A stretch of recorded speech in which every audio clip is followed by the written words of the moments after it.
ಸುಮ್ನೆ ಈಗ ಈ ತರ ಜಾಗ ಇದೆ, ಇದ್ ನೇಚರ್ ಚೆನ್ನಾಗಿದೆ, ನಾನು ಇದ್ರ ಮಧ್ಯೆ ಗಿಡ ಹಾಕ್ಬಿಟ್ಟು ನೇಚರ್ ಜೊತೆ ಹಂಗಾಗೋದಿಲ್ಲ. ಆ ನೇಚರಲ್ಲಿ ಬರೋ ಫೀಚರ್ಸ್ ಅಥವಾ ಏನ್ ರಿಸೋರ್ಸಸ್ ಇದೆ ಅದನ್ನ ನಾವು ಹಿಡಿದಿಟ್ಕೊಂಡು ಉಪಯೋಗಿಸ್ಕೊಂಡು ಜೊತೆಗೆ ನಮಗ್ ಬೇಕಾಗಿರೋ ಗಿಡಗಳನ್ನ ನಾವು ಕೃಷಿ ಮಾಡ್ಕೊಂಡು ಹೋಗೋ ಕಾನ್ಸೆಪ್ಟಿಗೆ ಪರ್ಮಕಲ್ಚರ್ ಹೆಲ್ಪ್ ಆಗುತ್ತೆ. ಆಗ ಇದೇ ತರ ಇದ್ದಿದ್ದು.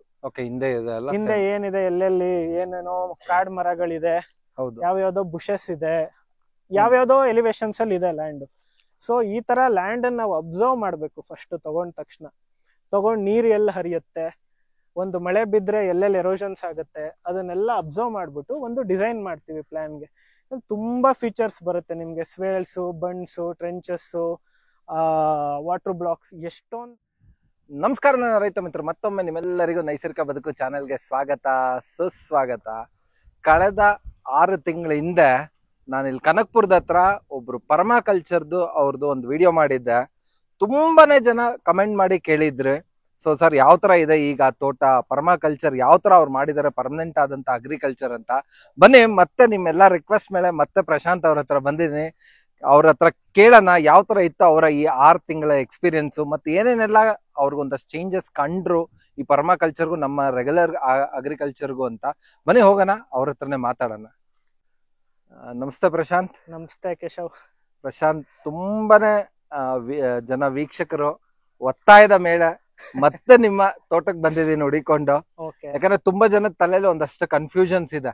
ಸೊ ಎಲ್ಲಾ ಪರ್ಮಾಕಲ್ಚರ್ ಅಂತಾರೆ, ಸೊ ಪರ್ಮನೆಂಟ್ ಅಗ್ರಿಕಲ್ಚರ್ಗೂ ರೆಗ್ಯುಲರ್ ಅಗ್ರಿಕಲ್ಚರ್ಗೂ ಏನೇನ್ ವ್ಯತ್ಯಾಸಗಳಿದೆ ಅಂತ. ಯಾಕಂದ್ರೆ ನಾವು ಆ ವಿಡಿಯೋದಲ್ಲಿ ಇನ್ನೂ ಒಂದಷ್ಟು ಇನ್ಫಾರ್ಮೇಶನ್ಸ್ ಕೊಡ್ಬೇಕಿತ್ತು ಅಂತ ನನಗನ್ಸ್ತು ಪರ್ಸನಲಿ. ಸೊ ಟೈಮ್ ಅಭಾವದಿಂದ ಅವತ್ ನಿಲ್ಸ್ಬಿಟ್ಟು ನಾವು. ಮತ್ತೆ ಅದಲ್ದಿರ ಈಗ ತುಂಬಾ ಜನ ವೀಕ್ಷಕರು ನನ್ಗೆ ಪರ್ಸನಲ್ ಆಗಿ ಕಾಲ್ ಮಾಡಿ ಮತ್ತೆ ಮೆಸೇಜ್ ಮಾಡಿ ಕೇಳ್ತಾ ಇದಾರೆ. ಸೊ ಅದಕ್ಕೆ ಮತ್ತೆ ಬಂದೆ ನಿಮ್ಮನ್ನ ಹುಡಿಕೊಂಡು. ಸೊ ನಿಮ್ಮ ಈ ತೋಟ ನೋಡಿ ನಿಜವಾಗ್ಲೂ ತುಂಬಾನೇ ಖುಷಿ ಆಯ್ತು. ಸೊ ಪ್ರಶಾಂತ್, ಮತ್ತೊಮ್ಮೆ ನಿಮ್ನ ಇಂಟ್ರಡಕ್ಷನ್ ಮಾಡ್ಕೊಳ್ಳಿ. ಸೊ ನಿಮ್ ಬಗ್ಗೆ ಚಿಕ್ಕದಾಗಿ ಹೇಳಿ. ನನ್ನ ಹೆಸರು ಪ್ರಶಾಂತ್ ಅಂತ, ವಾಸ ಮೈಸೂರಲ್ಲಿ. ಇಲ್ಲಿ ನಾವು ಫ್ರೆಂಡ್ಸ್ ಸೇರ್ಕೊಂಡು 3 ಜನ ಒಂದು ತೋಟ ಮಾಡ್ಬೇಕು ಅನ್ನೋ ಇಂಟ್ರೆಸ್ಟ್ ಅಲ್ಲಿ ಈ ತೋಟ ತಗೊಂಡ್ವಿ. ಅಂದ್ರೆ ಖಾಲಿ ಜಾಗ ನಾವು ಪರ್ಚೇಸ್ ಮಾಡಿದ್ದು, ಖಾಲಿ ಗುಡ್ಡ ತರ ಇತ್ತಷ್ಟೇ. ಈ ಸುತ್ತಮುತ್ತ ನೇಚರ್ ಚೆನ್ನಾಗಿದೆ, ಸೀನರಿ ಚೆನ್ನಾಗಿದೆ ಅನ್ನೋ ಉದ್ದೇಶದಲ್ಲಿ ನಾವು ಫಸ್ಟ್ ಈ ಜಾಗ ತಗೊಂಡ್ವಿ. ಅಂದ್ರೆ ನನ್ನ ಮೈಂಡಲ್ಲಿ ಇತ್ತು, ಇಲ್ಲಿ ನಾನು ಪರ್ಮಾಕಲ್ಚರ್ ಮಾಡಬೇಕು, ಅದಕ್ಕೆ ಈ ಜಾಗ ಸೂಕ್ತವಾಗಿದೆ ಅನ್ನೋ ಇಂಟೆನ್ಷನ್ ಇದ್ದಿದ್ರಿಂದ ಈ ಜಾಗನ ಪರ್ಚೇಸ್ ಮಾಡಿದ್ವಿ. ಆ ಜಾಗ ತಗೊಂಡು 1.5 ವರ್ಷ ಆಯ್ತು. ಸೊ ಫಸ್ಟ್ 1 ಇಯರ್ ನಾವು ಕೆಲಸಗಳು ಮಾಡಿದ್ವಿ, ಲ್ಯಾಂಡ್ ಡೆವಲಪ್ಮೆಂಟ್ ವರ್ಕ್ ಎಲ್ಲ. ಇವಾಗ 6 ಮಂತ್ಸ್ ಇಂದ ಏನು ಅಂತ ವರ್ಕ್ ಇಲ್ಲ, ಜಸ್ಟ್ ಮೇಂಟೆನೆನ್ಸ್ ವರ್ಕ್ ಮಾಡ್ಕೊಂಡು ಹೋಗಿದೀವಿ. ಈಗ ಮಳೆ ಒಂದ್ ರೌಂಡ್ ಬಿದ್ದಿರೋದ್ರಿಂದ ನಮ್ಗೆ ಪ್ರಾಪರ್ ಮಾನ್ಸೂನ್ ಇವಾಗ ಸಿಕ್ತಿದ್ದು ಗಿಡಗಳು. ಯಾಕಂದ್ರೆ ನಾವು ಪ್ಲಾಂಟ್ ಮಾಡಿದ್ಮೇಲೆ ಸಮ್ಮರ್ ಸ್ಟಾರ್ಟ್ ಆಯ್ತು, ನಾವು ಕೊಡ್ತಿದ್ದಿದ್ದು ನೀರಷ್ಟೇ ಸಿಕ್ತಿದ್ದು. ಈಗ ಮಳೆ ಬಿದ್ದಿರೋದ್ರಿಂದ ಸ್ವಲ್ಪ ಚೆನ್ನಾಗಿ ಹಸಿರಾಗಿದೆ, ಗಿಡಗಳೆಲ್ಲ ಚೆನ್ನಾಗಾಗಿದೆ. ಸೊ ಮೋಸ್ಟ್ಲಿ ನಿಮ್ಗೆ ಹಳೆ ವಿಡಿಯೋ ನೋಡಿದ್ದವ್ರಿಗೆ ಇವಾಗ ಡಿಫ್ರೆಂಟ್ ಫೀಲ್ ಸಿಗತ್ತೆ ಅಂತ ಹೋಪ್ಸು ನಂಗೆ. ಖಂಡಿತ ಪ್ರಶಾಂತ್, ನೋಡೋಣ ಬನ್ನಿ ನಿಮ್ಮ ಪರ್ಮಾಕಲ್ಚರ್ ಯಾವ ತರ ಇದೆ ಅಂತ, ಮತ್ತೆ ಏನೇನ್ ಚೇಂಜಸ್ ಆಗಿದೆ ಅಂತ. ಬಟ್ ಈ ಎಂಟ್ರೆನ್ಸ್ ಮಾತ್ರ ಅವಾಗ ನಾವು ಬಂದಾಗ ಈ ತರ ಇರ್ಲಿಲ್ಲ, ಇದಾಗಿರ್ಲಿಲ್ಲ, ಸಾಕಾಗಿದೆ. ಇದು ಯಾವ್ದೋ ತೋಟಕ್ಕಿಂತ ಯಾವ್ದೋ ಒಂದು ರೆಸಾರ್ಟ್ ಒಳಗಡೆ ಹೋಗ್ತಾ ಇದೀವಿ ಅಂತ ಅನ್ಸ್ತಾ ಇದೆ. ಅದೇ ತರ ಅನ್ಸತ್ತೆ. ಬಟ್ ಒಂದ್ ಖುಷಿ ನಮ್ಗೆ, ಇಲ್ಲೊಂದ್ ನೇಮ್ ಪ್ಲೇಟ್ ಹಾಕ್ಬೇಕು, ಅಲ್ಲಿ ಹುಕ್ ಬಿಟ್ಕೊಂಡಿದೀವಿ. ಅಲ್ಲಿ ನಮ್ಮ ಇದಕ್ಕೆ ಬ್ಯಾಕ್ ಯಾರ್ಡ್ ಸ್ಲೋಪ್ಸ್ ಅಂತ ನೇಮ್ ಇಟ್ಕೊಂಡಿದೀವಿ ಅಂತ ಹೇಳಿದ್ನಲ್ಲ. ಸೊ ಒಂದ್ ನೇಮ್ ಪ್ಲೇಟ್ ಮಾಡ್ಸೋದೊಂದು ಲಾಸ್ಟ್ ವರ್ಕ್ ಬಾಕಿ ಇದೆ ಇಲ್ಲಿದು. ಸೊ ಲೈಟಿಂಗು ಎಲ್ಲ ವರ್ಕ್ ಕಂಪ್ಲೀಟ್ ಆಗಿದೆ. ಬನ್ನಿ. ಸೊ ನಮ್ದು ಸ್ಟಾರ್ಟಿಂಗ್ ಅಲ್ಲೇ ಸ್ಟ್ರಾಬೆರಿ ಗಾವ ಇದೆ, ಸ್ಪೈಸಿ ಗಾವ ಅಂತಾನು ಕರಿತೀವಲ್ಲ. ಇದು 1 ರೌಂಡ್ ಫ್ರೂಟಿಂಗ್ ಆಯ್ತು, ಇವಾಗ ಫ್ರೂಟಿಂಗ್ ಇಲ್ಲ. 1 ರೌಂಡ್ ಫ್ರೂಟಿಂಗ್ ಮುಗೀತು ಈ ಪ್ಲಾಂಟ್. ಅದು ಇಷ್ಟೆಲ್ಲ ಇತ್ತು, ಇವಾಗ ಇಷ್ಟ ಆಗಿದೆ. ಒಂದು 10-15 ಹಣ್ಣು ಸಿಕ್ತು ಫಸ್ಟ್ ನಮ್ಗೆ. ಚಿಕ್ಕ ಹಣ್ಣುಗಳು ತುಂಬಾ ಚೆನ್ನಾಗಿತ್ತು. ಇಲ್ಲಿ ನಮ್ದು ಕೋಕೋನಟ್ ಪ್ಲಾಂಟ್ಸ್ ಈಗ ಗರಿ ಹೊಡಿತಾ ಇದೆ. ಲಾಸ್ಟ್ ಟೈಮ್ ನೀವು ನೋಡಿದಾಗ ಗರಿ ಬಂದಿರ್ಲಿಲ್ಲ ಅನ್ಸುತ್ತೆ. ಇದು ಮಲೇಷಿಯನ್ ಡ್ವಾರ್ಫ್ ಕೋಕೋನಟ್ ಪ್ಲಾಂಟ್ಸ್ ಹಾಕಿರೋದು. ಇದು ಯೆಲ್ಲೋ ಕಲರ್ದು, ಅದು ಗ್ರೀನು, ಅದು ಆರೆಂಜು. ಸೊ ಇಲ್ಲಿ ಈ ಸೈಡ್ 3 ಇದೆ. ನಮ್ಮ ಆರ್ಚ್ ಎಂಟ್ರಿಯಿಂದ ಆ ಕಡೆಗೂ ಸೇಮ್ ಇದೆ. ಇದು ಬೇಸಿಕಲಿ ಎಳ್ನೀರಿಗೆ ಅಂತಾನೆ ಹಾಕೊಂಡಿರೋದು. ನಮ್ ನಾಟಿ ಗಿಡಗಳಲ್ಲಿ ನಾವು ಎಳ್ನೀರ್ ಕೀಳ್ಬಾರ್ದಲ್ಲ, ಗಿಡಕ್ಕೆ ನಂಜಾಗತ್ತೆ ಅಂತೀವಲ್ಲ, ಆ ಕಾರಣಕ್ಕೆ ಇದು ಎಳ್ನೀರ್ಗೆ ಅಂತಾನೆ ಇಲ್ಲಿ 6 ಗಿಡ ಹಾಕೊಂಡಿದ್ವಿ, ಮನೆ ಮುಂದೆನೆ ಸಿಗ್ಬೇಕು ಅಂತ. ಲಾಸ್ಟ್ ಟೈಮ್ ಬಂದಾಗ ಈ ಸ್ಪಾಟ್ ಆಗಿತ್ತಲ್ಲ, ಫೈರ್ ಸ್ಪಾಟ್, ನಮ್ಗೆ ಫೈರ್ ಸ್ಪಾಟ್ ಅಂತ ತೋರಿಸಿದ್ರೆ ಫೈರ್ ಎಲ್ಲ ಇನಾಗ್ರೇಷನ್ ಪಾರ್ಟಿ ಎಲ್ಲ ಆಗಿದೆ. ನಮ್ದು ಮನೆಗೆ ವರ್ಲಿ ಆರ್ಟ್ ವರ್ಕ್ ಮಾಡ್ಸಿದೀವಿ, ಚೇಂಜಸ್ ಅಂದ್ರೆ ಅವಾಗೂ ಇವಾಗೂ. ಸಕಲ ಬಂದಿದೆ ಪ್ರಶಾಂತ್. ಏನ್ ಇನ್ಸ್ಪಿರೇಷನ್ ಆಕ್ಚುಲಿ ಆ ವರ್ಲಿ ಆರ್ಟೇ ಮಾಡಿಸ್ಬೇಕು ಒಂದ್ ಅಂತ? ವಿಲೇಜ್ ಲುಕ್ ಬೇಕು ಅಂತಾನೆ ನಾವ್ ಇದ್ ಮಾಡಿದ್ದು, ಅದಕ್ಕೆ ಜಗ್ಲಿ ಕಟ್ಟೆ ಎಲ್ಲ ಬಿಟ್ಕೊಂಡು ಮಾಡಿದ್ವಿ. ಹಾ. ಸೊ ವಿಲೇಜ್ ಲುಕ್ ಅಂದ್ರೆ ನಮ್ಗೆ ಹಳೆ ಕಾಲದಲ್ಲಿ ಇದ್ದಿದ್ದ ಆರ್ಟ್ ಫಾರ್ಮ್ ಇದೆ ಅಲ್ಲ, ವರ್ಲಿ ಆರ್ಟ್. ಹೌದು. ಸೊ ಅದು ಚೆನ್ನಾಗ್ ಕಾಣುತ್ತೆ ಅಂತ ವರ್ಲಿ ಆರ್ಟ್ ಮಾಡಿದೀವಿ. ಸಕದಾಗ ಬಂದಿದೆ. ಓ, ಇದ್ ನಾನು ಆ ಕಡೆ ನೋಡಿದ್ರೆ ಬರೀ ಅರ್ಧ ಸರ್ಕಲ್ ಅನ್ಕೊಂಡೆ, ಹಿಂಗ್ ನೋಡಿದ್ರೆ ಡ್ರಾಯಿಂಗ್ ಮಾಡಿದ್ದಾರೆ, ಕಾರ್ನರ್ ಡ್ರಾಯಿಂಗ್. ವಾವ್, ಒಂಥರ ವ್ಯೂನೇ ಚೇಂಜ್ ಮಾಡ್ಬಿಡ್ತಿದ್ದು. ಹೌದು. ಪ್ರಶಾಂತ್, ಇದು ಯಾರು ವರ್ಲಿ ಆರ್ಟ್ ಮಾಡಿದ್ರಲ್ಲ ಅವ್ರ ಕಾಂಟ್ಯಾಕ್ಟ್ ಡೀಟೇಲ್ಸ್ ಏನೋ ಕೊಡ್ಬೋದಾ? ಯಾಕಂದ್ರೆ ಯಾರು ತುಂಬಾ ಜನ ಮಾಡ್ತಾ ಇರೋರು. ಹೌದು, ಬೇಕು ಅಂದ್ರೆ ಮೈಸೂರಲ್ಲಿ ಇದಾರೆ, ಮಂಜು ಅಂತ ಅವ್ರ ಹೆಸರು. ಕಾಂಟ್ಯಾಕ್ಟ್ ನಂಬರ್ ಕೊಡ್ತೀನಿ, ನೀವು ಕಾಂಟ್ಯಾಕ್ಟ್ ಮಾಡಿ ಕರ್ಸಿ ಅವ್ರ ಹತ್ರ ವರ್ಕ್ ಮಾಡಿಸ್ಬೋದು. ತುಂಬಾ ಸ್ಕಿಲ್ಡ್ ವರ್ಕರು, ತುಂಬಾ ಚೆನ್ನಾಗಿ ವರ್ಕ್ ಮಾಡ್ತಾರೆ. ವರ್ಕ್ ಅಲ್ಲಂತೂ ಡೌಟೇ ಬೇಡ, ನಂಗಂತೂ ಫುಲ್ ಖುಷಿ ಆಗಿತ್ತು ಅವ್ರು ವರ್ಕ್ ಮಾಡಿರೋದು. ಹೌದು, ಸಕ್ಕದಾಗಿದೆ. ಅಂದ್ರೆ ನಿಮ್ ಕನ್ಸ್ಟ್ರಕ್ಷನ್ ನಲ್ಲೂ ಅದು ಪ್ಲಾನ್ ಇರ್ಬೇಕು. ಈಗ ನೀವು ಅಬ್ಸರ್ವ್ ಮಾಡಿದ್ರೆ ನಮ್ದು ಇಲ್ಲಿ ಕಿಟಕಿ ನೋಡಿ, ಈ ಪಟ್ಟಿ ಕಟ್ಸೋ ಅವಶ್ಯಕತೆ ಏನ್ ಇರ್ಲಿಲ್ಲ. ಪ್ಲೇನ್ ಕಿಟಕಿ ಮಾಡ್ಬೋದು, ಬಟ್ ಇಲ್ಲಿ ಈ ತರ ಆರ್ಟ್ ಮಾಡಿಸ್ಬೇಕು ಅನ್ನೋ ಪ್ಲಾನ್ ಫಸ್ಟ್ ಇದ್ದಿದ್ರಿಂದ ನಾನು ಈ ತರ ಪಟ್ಟಿ ಮಾಡಿಸಿದ್ದೆ. ಅದಕ್ಕೆ ಅವರು ಈ ಡಿಸೈನ್ಸ್ ಎಲ್ಲ ಮಾಡಕ್ ಹೆಲ್ಪ್ ಆಗುತ್ತೆ ಅವರಿಗೆ.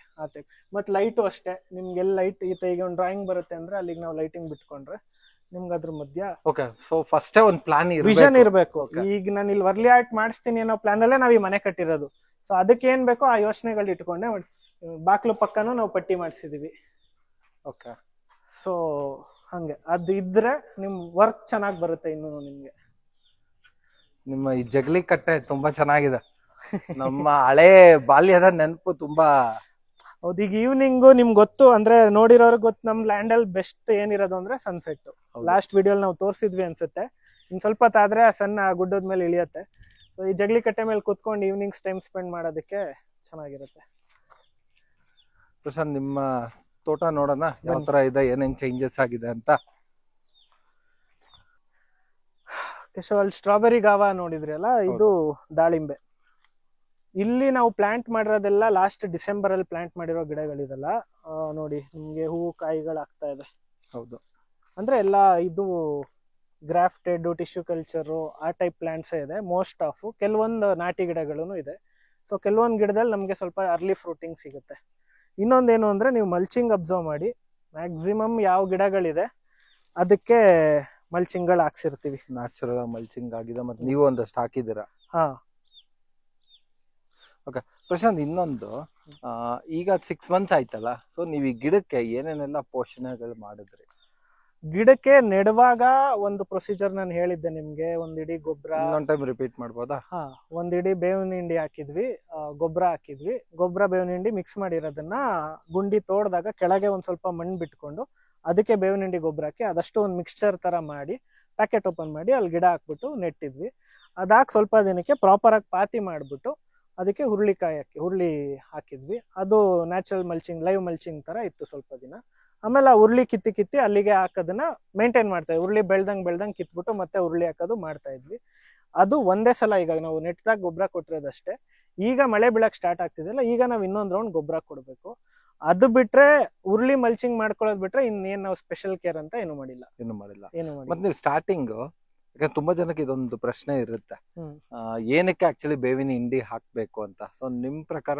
ಬೇವಿನ ಹಿಂಡಿ ಅಂದ್ರೆ ಸ್ವಲ್ಪ ನಮ್ಮ ಬೇರ್ಗಳನ್ನ ತಿನ್ನೋ ಹುಳಗಳು ಎಲ್ಲ ಇರುತ್ತಲ್ಲ, ಸೊ ಅದನ್ನ ಕಂಟ್ರೋಲ್ ಮಾಡೋದಕ್ಕೆ ನಾವು ಪೊರೇಟ್ ಅಂತೆಲ್ಲ ಕೆಮಿಕಲ್ ಏನೋ ಬರುತ್ತೆ, ಬಟ್ ನಾವು ನ್ಯಾಚುರಲ್ ವೇ ಅಲ್ಲಿ ಅದನ್ನ ಮಾಡ್ತೀವಿ. ಅಂದ್ರೆ ಆ ಗೊಬ್ಬರದಲ್ಲಿ ಯೂಶಲಿ ಸಿಗುತ್ತೆ ನಮ್ಗೆ ಗುಣ್ಣೆ ಹುಳು ಅದೆಲ್ಲ. ಅದನ್ನ ಅವಾಯ್ಡ್ ಮಾಡೋದಕ್ಕೋಸ್ಕರ ಮಿಕ್ಸ್ ಮಾಡ್ಬಿಟ್ಟು ಗೊಬ್ಬರದಲ್ಲೇ ಹಾಕ್ಬಿಟ್ಟು ಗಿಡಕ್ಕೆ ಕೊಟ್ಟಿರ್ತೀವಿ ನೆಡುವಾಗ. ಸೊ ದಾಳಿಂಬೆ ಗಿಡ ಈ ರೀತಿ ಇದೆ ಗ್ರೋತ್ ನಮ್ಗೆ 6 months ಗ್ರೋತ್ ವಿತ್ ಕಾಯಿ ಇದೆಲ್ಲ ಬಂದಿದೆ ಅಲ್ಲ. ಇವನ್ ಗಿಡನು ತುಂಬಾ ಕಡೆ ನಾನ್ ನೋಡಿದೀನಿ, ದಾಳಿಂಬೆ ಗಿಡ ಅಂದ್ರೆ ಎಲ್ಲ ಎಲೆ ಉದ್ರೋಗಿರುತ್ತೆ. ಸೊ ಆತರ ಎಲ್ಲ ಇಶ್ಯೂಸ್ ಆಗಿರೋದು ನಾನ್ ನೋಡಿದೀನಿ. ಸೊ ಇಲ್ಲಿ ಆತರದ್ ಯಾವ್ದು ಕಾಣ್ತಾ ಇಲ್ಲ. ಇಲ್ಲಿ ನೀವು ಪ್ರತಿ ತುದಿನೂ ನೋಡ್ಬೋದು, ಎಲ್ಲಾ ತುದಿಲೂ ಚಿಗುರಿದೆ. ಎಲ್ಲಾ ಕಡ್ಡಿ ದಿಕ್ಕಲ್ಲೂ ನಿಮ್ಗೆ ಚಿಗುರುಗಳೇ ಇದೆ ಗಿಡದಲ್ಲಿ. ಹೌದು, ನಿಜ ಹೇಳ್ಬೇಕಂದ್ರೆ ಆಕ್ಚುಲ್ ಆಗಿ ನಾವು ಎಷ್ಟು ಕೇರ್ ತಗೊಂಡ್ ಏನೇನೋ ಕೆಲ್ಸಗಳು ಮಾಡ್ತೀವಲ್ಲ ಗಿಡಕ್ಕೆ, ನಾನು ಆತರ ಕೆಲ್ಸಗಳು ಮಾಡೋದು ತುಂಬಾ ಕಡಿಮೆನೆ. ಆ ಗಿಡ ನೆಟ್ಟಿದೀವಿ, ಅದಕ್ಕೆ ಪಾತಿ ಮಾಡಿ ಡ್ರಿಪ್ ಲೈನ್ ಮಾಡಿ ನೀರ್ ಕೊಡ್ತಾ ಇದ್ವಿ ಅಷ್ಟೇ. ನೀರುನು ಅಷ್ಟೇ ನಮ್ ಲ್ಯಾಂಡ್ ಅಲ್ಲಿ ತುಂಬಾ ಕಡಿಮೆ ನೀರ್ ಕೊಟ್ಟಿರೋದು ನಾನು. Alternate days 8 litre dripper, 1/2 an hour ಅಂದ್ರೆ ನಾನು 4 ಲೀಟರ್ ನೀರ್ ಕೊಡಿ. ಇದು ಎಂತ ಕೋರ್ ಸಮ್ಮರ್ ಇದ್ರು ಇಲ್ಲಿರುವಂತ ಹಣ್ಣಿನ ಗಿಡಗಳು ಎಲ್ಲದಕ್ಕೂ ನಾನು ಒಂದಿನ ಬಿಟ್ಟು ಒಂದಿನ 4 ಲೀಟರ್ ನೀರು ಇಷ್ಟೇ ಕೊಟ್ಟಿರೋದು. ಆಲ್ಟರ್ನೇಟಿವ್ ಡೇ 4 ಲೀಟರ್ ನೀರು ಹೋಗಂಗೆ ಆನ್ ಮಾಡಿರೋದು. ಸೊ ನೆಕ್ಸ್ಟ್ ನಿಂಬೆ ಗಿಡ ಇದೆ. ನಿಂಬೆ ಗಿಡನು ಚೆನ್ನಾಗಿ ಚಿಗುರ್ಕೊಂಡು ನೋಡ್ಬೋದು ನೀವು, ತುದಿ ಎಲ್ಲ ಚೆನ್ನಾಗಿ ಚಿಗುರ್ತಾ ಇದೆ, ಕಾಯಾಗಿಲ್ಲ ಬಟ್ ಗ್ರೋತ್ ಚೆನ್ನಾಗಿದೆ. ನಿಂಬೆ ಸಾಧಾರಣವಾಗಿ ನಿಧಾನ, ಸ್ಲೋ ಗ್ರೋತ್, ಒಂದ್ಸಲ ಬೆಳೆಯೋ ತನಕ ತಂದ್ರುನು ಸಾಧಾರಣವಾಗಿ ನಿಧಾನ. ನೆಕ್ಸ್ಟ್ ಸಪೋಟ ಇದೆ. ಸಪೋಟ ನೋಡಿ ಹೂಗಳಾಗ್ತಾ ಇದೆ, ಹತ್ರಕ್ ಬಂದ್ರೆ ಹೌದು ಪ್ಲಾಂಟ್ ಹೆಲ್ತಿ ಆಗಿದೆ, ಅರ್ಲಿ ಫ್ರೂಟಿಂಗ್ ಆಗ್ತಾ ಇದೆ. ಸೊ ಮಿನಿಮಮ್ ವರ್ಕ್ ಅಲ್ಲಿ ನಮ್ಮ ಪರ್ಮಕಲ್ಚರ್ ಕಾನ್ಸೆಪ್ಟ್ ಅಲ್ಲಿ ಹಿಂಗೇನೆ, ನಾವು ಜಾಸ್ತಿ ಕೃಷಿ ಮಾಡೋಂತಿರಲ್ಲ, ಪ್ರಕೃತಿ ಹೆಂಗ್ ನಡ್ಕೊಂಡು ಹೋಗುತ್ತೆ ಅದ್ರಲ್ಲಿ ಮೈನರ್ ಇಂಟರ್ಫಿಯರೆನ್ಸ್ ಹಾಕ್ತಿವಿ, ಗಿಡ ನೆಡ್ತೀವಿ, ಪ್ರಕೃತಿ ಪ್ರೋಸೆಸ್ ಜೊತೆಗೆ ಈ ಗಿಡಗಳು ಬೆಳ್ಕೊಂಡು ಹೋಗ್ಬೇಕು, ಹಂಗ್ ಮ್ಯಾನೇಜ್ ಮಾಡ್ತೀವಿ. ಸೊ ಸುಮ್ನೆ ಗಿಡ ನೆಟ್ಟ ತಕ್ಷಣ ಅದೆಲ್ಲ ಆಗ್ಬಿಡಲ್ಲ, ಬನ್ನಿ ಹಿಂಗೆ ತೋರಿಸ್ತೀನಿ. ಹೌದು, ನನಗೆ ನೆಕ್ಸ್ಟ್ ಈಗ ಅದೇ ಕೇಳೋಣ ಅಂತಿದ್ದೆ. ಎಲ್ಲಾರು ಸುಮ್ನೆ ಗಿಡ ನೆಡ್ತಾರೆ, ಅದ್ರಲ್ಲಿ ಏನ್ ಸ್ಪೆಷಾಲಿಟಿ ಏನಿಲ್ಲ. ಈಗ ನೀವು ಅಬ್ಸರ್ವ್ ಮಾಡ್ಬೋದು, ನಮ್ದು ಸ್ಲೋಪ್ ಅಲ್ಲ ಲ್ಯಾಂಡ್ ಇರೋದು. ಈಗ ನಾನು ಲಾಸ್ಟ್ ಟೈಮ್ ಹೇಳಿದ್ದೆ ಇಲ್ಲಿ ಟ್ರೆಂಚಸ್ ಗಳಾಗತ್ತೆ ಅಂತ. ಈಗ ನೋಡಿ ಇಲ್ಲಿ ಟ್ರೆಂಚಸ್ ಮಾಡಿದೀವಿ, ಇಲ್ಲೊಂದ್ ಚೆಕ್ ಡ್ಯಾಮ್ ತರ ಮಾಡಿದೀವಿ. ಸುಮ್ನೆ ಇಲ್ಲಿ ಬಂದಿದ್ ಸೀದಾ ಕೊಚ್ಕೊಂಡು ಹೋಗ್ಬಿಟ್ರು ನಮಗ್ ಪ್ರಾಬ್ಲಮ್ ಆಗುತ್ತೆ. ಸೊ ಇಲ್ಲೊಂದ್ ಚೆಕ್ ಡ್ಯಾಮ್ ಇದೆ, ಅಲ್ಲೊಂದ್ ಚೆಕ್ ಬಂಡ್ ತರ ಇದೆ. ಸ್ಟಾರ್ಟಿಂಗ್ ಅಲ್ಲೇ ಕಾಣುತ್ತೆ ನಿಮ್ಗೆ ಸಿಮೆಂಟ್, ಎರಡು ಕಾಣುತ್ತೆ. ಅದಲ್ದೆ ಪ್ರತಿ ಸ್ಟೆಪ್ ಅಲ್ಲೂ ಚೆಕ್ ಡ್ಯಾಮ್ಸ್ ತರ ಇರುತ್ತೆ. ಸೊ ನಮ್ದು ಏನೇ ಎರೋಷನ್ ಆದ್ರೂನು ಒಂದ್ ಖಾಲಿ ಫ್ಲೋ ಅಲ್ಲಿ ಕೊಚ್ಕೊಂಡ್ ಬರ್ಬಾರ್ದು, ಅಲ್ಲೇ ತಡ್ದಿ ನೀರ್ ನಿಂತಿ ಹರ್ಕೊಂಡ್ ಬರೋ ರೀತಿ ಮಾಡಿರ್ತೀವಿ. ಈಗ ಹರ್ಕೊಂಡ್ ಹೋಗಿದ್ ನೀರು ಇಲ್ಲಿ ಸ್ಲೋ ಆಗತ್ತಲ್ಲ, ಸೊ ನಮ್ಗೆ ಇಲ್ಲಿ ಗಿಡಗಳಿಗೆ ಅಲ್ಲಿ ಮಾಯಿಶ್ಚರ್ ಸಿಗ್ತಾ ಇರುತ್ತೆ. ಇವತ್ತು ಮಳೆ ಬಿದ್ರುನು ಲಾಂಗ್ ಟೈಮ್ ನಿಮ್ಗೆ ಇಲ್ಲಿ ಮಾಯಿಶ್ಚರ್ ಹಿಡ್ದಿಟ್ಕೊಂಡಿರುತ್ತೆ ಭೂಮಿ. ಸೊ ಆ ಮಾಯಿಶ್ಚರ್ ಈ ಗಿಡಗಳಿಗೆ ಲಾಂಗ್ ರನ್ ಅಲ್ಲಿ ಹೆಲ್ಪ್ ಆಗುತ್ತೆ. ಸೊ ನಾನ್ ನೀರ್ ಕಡಿಮೆ ಕೊಟ್ಟೆ ಅಂದ್ರೆ ನನಗೆ ನೀರ್ ಕೊಡಕ್ ಆಗ್ತಿಲ್ಲ ಅದಕ್ಕೆ ನೀರ್ ಕಡಿಮೆ ಕೊಟ್ಟೆ ಅಂತ ಅಲ್ಲ, ಇದಕ್ಕಿರೋ ಅವಶ್ಯಕತೆ ಅಷ್ಟೇನೆ. ಯಾಕಂದ್ರೆ ಭೂಮಿಲೇ ನಾವು ನೀರನ್ನ ಹಿಡಿದ್ಬಿಟ್ಟು ತೇವಾಂಶನ ಜಾಸ್ತಿ ದಿನ ಇರಂಗ್ ಮಾಡಿರ್ತೀವಿ. ಆದ್ರಿಂದ ನಾವು ಅಷ್ಟೇ ನೀರ್ ಕೊಟ್ರುನು ಗಿಡಗಳು ಆರೋಗ್ಯವಾಗಿ ಬೆಳ್ಕೊಂಡಿರುತ್ತೆ. ಸೊ ಅದು ಪರ್ಮಕಲ್ಚರ್. ಪರ್ಮನೆಂಟ್ ಅಗ್ರಿಕಲ್ಚರ್ ಅಂದ್ರೆ ಸುಮ್ನೆ ಗಿಡ ನೆಟ್ಬಿಟ್ಟು ಮಾತ್ರಕ್ಕೆ ಅದು ಪರ್ಮನೆಂಟ್ ಅಗ್ರಿಕಲ್ಚರ್ ಆಗಲ್ಲ. ಈಗ ಒಂದ್ ಜಾಗ ಎಕ್ಸಾಂಪಲ್ ಇದನ್ನೇ ತಗೊಳ್ಳಿ, ಈಗ ನಾನ್ ಈ ಜಾಗ ನೋಡಿದಾಗ ಇದೇ ತರ ಇದ್ದಿದ್ದು. ಹಿಂದೆ ಏನಿದೆ, ಎಲ್ಲೆಲ್ಲಿ ಏನೇನೋ ಕಾಡ್ ಮರಗಳಿದೆ, ಯಾವ್ಯಾವ್ದೋ ಬುಷಸ್ ಇದೆ, ಯಾವ್ಯಾವ್ದೋ ಎಲಿವೇಶನ್ಸ್ ಅಲ್ಲಿ ಇದೆ ಲ್ಯಾಂಡ್.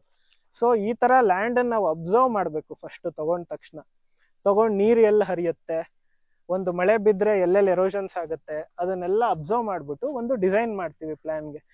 ತುಂಬಾ ಫೀಚರ್ಸ್ ಬರುತ್ತೆ ನಿಮ್ಗೆ, ಸ್ವೇಲ್ಸ್, ಬಂಡ್ಸ್, ಟ್ರೆಂಚಸ್, ವಾಟರ್ ಬ್ಲಾಕ್ಸ್, ಎಷ್ಟೊಂದು ಫೀಚರ್ಸ್ ಇದೆ. ನಮ್ ಲ್ಯಾಂಡ್ ಅಲ್ಲಿ ಯಾವ್ಯಾವ್ದನ್ನ ಮಾಡಿದ್ರೆ ನಮ್ಗೆ ಹೆಲ್ಪ್ಫುಲ್ ಆಗುತ್ತೆ ಅನ್ನೋದನ್ನ ನಾವು ಫಸ್ಟ್ ಯೋಚನೆ ಮಾಡ್ಬೇಕು. ಯೋಚನೆ ಮಾಡಿ ಒಂದು ಖಾಲಿ ಪೇಪರ್ ಅಲ್ಲಿ ಕಂಪ್ಲೀಟ್ ಡಿಸೈನ್ ಬರ್ದಿದ್ದೆ. ಸೊ ಈ ಲ್ಯಾಂಡ್ ಅಲ್ಲಿ ನಾನು ಏನೇನ್ ವರ್ಕ್ ಮಾಡ್ಬೇಕು ಅಂತ. ಈಗ ಈ ರೋಡ್ ಅನ್ನೇ ಕನ್ಸಿಡರ್ ಮಾಡೋದಾಗ್ಲಿ, ಎಲ್ಲಿ ತನಕ ರೋಡ್ ಮಾಡ್ಬೇಕು, ಇಲ್ಲ ಮಧ್ಯದಲ್ಲಿ ನಮ್ದು ಪರ್ಕೊಲೇಷನ್ ಪಾಂಡ್, ಆ ಪಾಂಡ್ ಜಾಗ ಸೆಲೆಕ್ಟ್, ಎಲ್ಲಿ ನೀರ್ ಜಾಸ್ತಿ ಹರ್ಕೊಂಡ್ ಬರುತ್ತೆ, ಎಲ್ಲಿ ನಿಲ್ಲುತ್ತೆ ಅನ್ನೋದನ್ನ ಅಬ್ಸರ್ವ್ ಮಾಡಿ ಆ ಜಾಗದಲ್ಲಿ ನಾವು ಪರ್ಕೊಲೇಷನ್ ಪಾಂಡ್ ಮಾಡ್ಬೇಕಾಗತ್ತೆ. ಅದಾದ್ಮೇಲೆ ನಾವು ಹರ್ಕೊಂಡ್ ಹೋಗಕ್ ದಾರಿ ಎಲ್ಲಿ ಮಾಡ್ಬೇಕು, ಎಲ್ಲಿ ನಾವು ಕೃಷಿ ಮಾಡಕ್ಕೆ ಫ್ಲಾಟ್ ಜಾಗಗಳು ಮಾಡ್ಬೋದು, ಟ್ರೆಂಚಸ್ ಎಲ್ಲಿ ಮಾಡ್ಬೋದು, ಬೌಂಡ್ರಿ ಕ್ರಾಪ್ಸ್ ಎಲ್ಲಿ ಹಾಕ್ಬೋದು. ಸೊ ನೀವು ಕಂಪ್ಲೀಟ್ ಒಂದು ಡಿಸೈನ್ ನ ಫಸ್ಟ್ ಮಾಡ್ಬೇಕು. ಈ ಪರ್ಮಕಲ್ಚರ್ ಕಾನ್ಸೆಪ್ಟ್ ಅಲ್ಲಿ ಮಾಡ್ತೀನಿ ಅಂದ್ರೆ ಆ ಡಿಸೈನ್ ಮಾಡಿ ಅದ್ರ ಪ್ರಕಾರವಾಗಿ ನಾವು ಪ್ಲಾನ್ ನ ಎಕ್ಸಿಕ್ಯೂಟ್ ಮಾಡ್ಕೊಂಡು ಹೋದ್ರೆ ನಿಮ್ಗೆ ಸಕ್ಸಸ್ಫುಲ್ ಆಗಿ ಬರುತ್ತೆ. ಸೊ ಸುಮ್ನೆ ಈಗ ಈ ತರ ಜಾಗ ಇದೆ, ಇದ್ ನೇಚರ್ ಚೆನ್ನಾಗಿದೆ, ನಾನು ಇದ್ರ ಮಧ್ಯೆ ಗಿಡ ಹಾಕ್ಬಿಟ್ಟು ನೇಚರ್ ಜೊತೆ ಹಂಗಾಗೋದಿಲ್ಲ. ಆ ನೇಚರ್ ಅಲ್ಲಿ ಬರೋ ಫೀಚರ್ಸ್ ಅಥವಾ ಏನ್ ರಿಸೋರ್ಸಸ್ ಇದೆ ಅದನ್ನ ನಾವು ಹಿಡಿದಿಟ್ಕೊಂಡು ಉಪಯೋಗಿಸ್ಕೊಂಡು ಜೊತೆಗೆ ನಮಗ್ ಬೇಕಾಗಿರೋ ಗಿಡಗಳನ್ನ ನಾವು ಕೃಷಿ ಮಾಡ್ಕೊಂಡು ಹೋಗೋ ಕಾನ್ಸೆಪ್ಟಿಗೆ ಪರ್ಮಕಲ್ಚರ್ ಹೆಲ್ಪ್ ಆಗುತ್ತೆ. ಸೊ ಬ್ಲೈಂಡ್ ಆಗಿ ಮಾಡಕ್ಕಾಗಲ್ಲ, ತುಂಬಾ ಸೈಂಟಿಫಿಕ್ ಆಗೇ ಮಾಡ್ಬೇಕು. ಆ ರೀತಿ ಮಾಡಿದ್ರೆ ನಿಮಗ್ ಸಕ್ಸಸ್ಫುಲ್ ಆಗುತ್ತೆ. ಬ್ಲೈಂಡ್ ಆಗಿ ಮಾಡಿದ್ರೆ ಒಂದು ಮಾಡಕ್ ಹೋದ್ರೆ 4 ಸಮಸ್ಯೆ ಅದ್ರ ಜೊತೆಗೆ ಬಂದಿರುತ್ತೆ. ನಾನು ಏನಕ್ಕೆ ಆಕ್ಚುಲಿ ಇದನ್ನ ಕೇಳಿದೆ ಅಂದ್ರ, ವಿಡಿಯೋ ನೋಡೋರ್ಗೆ ಏನ್ ಅನ್ಸುತ್ತೆ ಅಂದ್ರ ಅಲ್ಲೊಂದ್ ಗಿಡ ಹಾಕಿದ್ರ ಅದ್ರ ಬಗ್ಗೆ ಮಾತಾಡ್ತಾ ಇದಾರೆ, ಸೊ ಇದ್ರಲ್ಲಿ ಏನಿದೆ ಅಂತ ಅನ್ಸುತ್ತೆ. ಸೊ ಅದ್ರಿಂದಾಗಿ ನೀವು ಸ್ವಲ್ಪ ಡೀಟೇಲ್ ಆಗಿ ಹೇಳಿದ್ರೆ ಸೊ ನೋಡೋರ್ಗು ಒಂದು ವಿಜುವಲೈಸೇಷನ್ ಬರುತ್ತೆ. ಸೊ ಯಾವ ತರ ಏನಂತ ಅದರಿಂದ ಆ ರೀಸನ್ ಇಂದ ನಾನು ನಿಮ್ನ ಕೇಳಿದೆ. ಇಲ್ಲ ನನ್ನ ಹತ್ರ ಬೇಕಾದ್ರೆ ನಿಮ್ಗೆ ಪ್ಲಾಂಟಿಂಗ್ ಡ್ರಾಯಿಂಗ್ ಇದೆ, ಒಂದು ರೈನ್ ವಾಟರ್ ಹಾರ್ವೆಸ್ಟಿಂಗ್ ಒಂದು ಡ್ರಾಯಿಂಗ್ ಇದೆ. ಪ್ರತಿ ಒಂದಕ್ಕೂ ಒಂದೊಂದು ಡ್ರಾಯಿಂಗ್ ಮಾಡ್ಕೊಂಡು ಅದ್ರ ಪ್ರಕಾರವಾಗಿ ಇವನ್ ನೀವು ನನ್ ಕೇಳಿದ್ರೆ ಅಡಿ ಲೆಕ್ಕದಲ್ಲಿ ಹೇಳ್ಬಿಡ್ತೀನಿ ನಾನು ಈ ಜಾಗಗಳಲ್ಲಿ ಏನೇನು ಎಷ್ಟೆಷ್ಟು ಅಡಿಲ್ ಇದೆ ಅಂತ. ಫೀಟ್ ಲೆಕ್ಕದಲ್ಲಿ ಮೆಜರ್ಮೆಂಟ್ ಗಳು ತಗೊಂಡೆ ಇಲ್ಲಿ ಪ್ರತಿಯೊಂದನ್ನು ಪ್ಲಾನ್ ಮಾಡಿರೋದು. ಸೊ ಬ್ಲೈಂಡ್ ಆಗಂತೂ ಖಂಡಿತ ಮಾಡಕ್ಕಾಗಲ್ಲ. ನಿಮ್ ಭೂಮಿನ ನೀವು ಫಸ್ಟ್ ಅರ್ಥ ಮಾಡ್ಕೊಬೇಕು. ಇಲ್ಲಿ ಏನೇನ್ ಫೀಚರ್ಸ್ ಇದೆ, ಕಲ್ ಬಂಡೆ ಎಲ್ಲಿದೆ, ನೀಟಾಗಿರೋ ಮಣ್ಣು ಎಲ್ಲಿದೆ, ಸ್ಲೋಪ್ ಯಾವ ಕಡೆ ಇದೆ, ಎಲಿವೇಶನ್ಸ್ ಏನಿದೆ, ಕಂಟ್ಯೂರ್ಸ್ ಅಂತೆಲ್ಲ ಮಾರ್ಕಿಂಗ್ ಮಾಡ್ತೀವಿ. ಕಂಟ್ಯೂರ್ ಮಾರ್ಕಿಂಗ್ ಪ್ರಕಾರ ಟ್ರೆಂಚಸ್ ಮಾಡ್ತೀವಿ. ಸೊ ಅದಷ್ಟು ತಿಳ್ಕೊಂಡು ನೀವು ಸುಮ್ನೆ ಮಾಡ್ಬೇಕು. ಬ್ಲೈಂಡ್ ಆಗಿ ಮಾಡಿದ್ರೆ ಏನೇನೋ ತುಂಬಾ ಲಾಸ್ ಆಗ್ಬಿಡುತ್ತೆ. ಇದು ನನ್ಗೆ ಈಗ್ಲೂ ತುಂಬಾ ಚೆನ್ನಾಗಿ ಜ್ಞಾಪನ ಇದೆ. ನಾವು ನೋಡಿದಾಗ ಈ ಟೀಕ್ ಪ್ಲಾಂಟ್ ಒಂದೇ ಒಂದ್ ಗೇಣು ಉದ್ದ ಇತ್ತು, ಮೋಸ್ಟ್ಲಿ ಇಲ್ಲಿದೆ ನೋಡಿ, ಇಷ್ಟಿತ್ತು ಅನ್ಸುತ್ತೆ. ಇಷ್ಟಿತ್ತು. ನಾನ್ ಈಗ್ಲೂ ಚೆನ್ನಾಗಿ ಜ್ಞಾಪನ ಇದೆ, ಇಷ್ಟೇ ಇದ್ದಿದ್ದು. ಹೌದು, ನಾವು ಪ್ಲಾಂಟ್ ಮಾಡಿದಾಗ ಈ ಗಿಡ ಟಿಶ್ಯೂ ಕಲ್ಚರ್ ಟೀಕ್ ತಗೊಬಂದಿದ್ದು ಅಂತ ಹೇಳಿದ್ನಲ್ಲ, ಈ 2 ಎಲೆ ಅಷ್ಟು ದೊಡ್ಡ ಎಲೆನೂ ಇರ್ಲಿಲ್ಲ. ಈ ಎಲೆ ಇದೆಯಲ್ಲ, ಇಷ್ಟಾಗ್ಲದ್ 2 ಎಲೆ ಗಿಡನೇ ನಮಗ್ ಅವ್ರು ಕೊಟ್ಟಿದ್ದು. ಇದು ನಾವು ಡಿಸೆಂಬರ್ ತಿಂಗಳಲ್ಲಿ ಪ್ಲಾಂಟ್ ಮಾಡಿರೋದು ಗಿಡಗಳು. ಇವಾಗ ನಿಮ್ಗಿಂತ ಹೈಟ್ ಹೋಗ್ಬಿಟ್ಟಿದೆ. ನಮ್ಗೆ ಕೆಲವೊಂದು ಇನ್ನು ನನ್ನ ಅಲ್ಲಿ ನೋಡಿ ಹೋಗ್ತಾ ಇನ್ನು ತುಂಬಾ ಹೈಟ್ ಹೋಗಿದೆ. ಅಂದ್ರೆ ನಾನು ಲಾಸ್ಟ್ ವಿಡಿಯೋಲು ಹೇಳಿದ್ದೆ ಟಿಶ್ಯೂ ಕಲ್ಚರ್ ಗಿಡ ಏನಕ್ಕೆ ಯೂಸ್ ಮಾಡಬೇಕು, ಏನ್ ಬೆನಿಫಿಟ್. ಸೊ ಸಿಂಪಲ್ ಆಗಿ ರಿಪೀಟ್ ಮಾಡೋದಾದ್ರೆ, ತುಂಬಾ ಅರ್ಲಿ ಈಲ್ಡಿಂಗ್ ಇರುತ್ತೆ, ಫೀಚರ್ಸ್ ಚೆನ್ನಾಗಿರುತ್ತೆ. ಈಗ ನೋಡಿ, ಇಷ್ಟ ಎತ್ತರ ಬಂದ್ರು ನಿಮ್ಗೆಲ್ಲೂ ಒಂದು ಬ್ರಾಂಚಸ್ ಇಲ್ಲ, ಪ್ರಾಪರ್ ಆಗಿ ಬೆಳ್ಕೊಂಡು ಹೋಗುತ್ತೆ. ಸೊ ಟೆಕ್ನಾಲಜಿ ಹೆಂಗ್ ಮಾಡಿರ್ತಾರೆ ಅಂದ್ರೆ, ಒಂದು ಪ್ರಾಪರ್ ಟ್ರೀನ ಐಡೆಂಟಿಫೈ ಮಾಡಿರ್ತಾರೆ. ಆ ಮರ ತೇಗದ ಮರ ಹೆಂಗಿರ್ಬೇಕು, ಅದ್ರ ಫೀಚರ್ಸ್ ಏನಿದೆ ಅದು ಪರ್ಫೆಕ್ಟ್ ಆಗಿರುತ್ತೆ. ಅಂದ್ರೆ ತುಂಬಾ ಬೇಗ ದೊಡ್ಡದಾಗಿರುತ್ತೆ, ಎಲ್ಲೂ ಬ್ರಾಂಚ್ ಆಗದೆ ಒಳ್ಳೆ ಹೈಟ್ ಹೋಗಿರುತ್ತೆ. ವುಡ್ ಅಲ್ಲಿ ಆಯಿಲ್ ಕಂಟೆಂಟ್ ಚೆನ್ನಾಗಿರುತ್ತೆ.